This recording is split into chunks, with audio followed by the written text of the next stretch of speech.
More now on that record close on Wall Street and the question that many investors are asking, what happens next? So we asked Bob Pisani to answer that for us.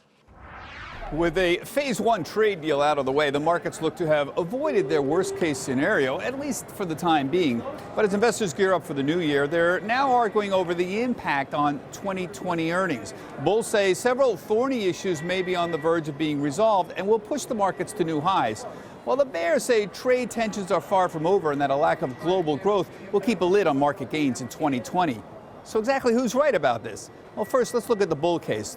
They have a lot they're checking off of their list of worries that have kind of faded a little bit for now. Federal Reserve, number one, is in neutral mode, meaning no interest rate hikes in 2020, at least so far.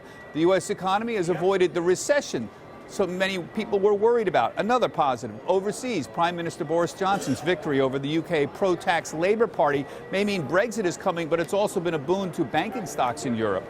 And finally, tariff fears have faded a little bit thanks to the U.S.-China trade, let's call it a truce. But the bears are cautioning against euphoria. They still see several critical pieces missing from the puzzle, including the removal of most existing tariffs on Chinese goods, with the majority are still in place.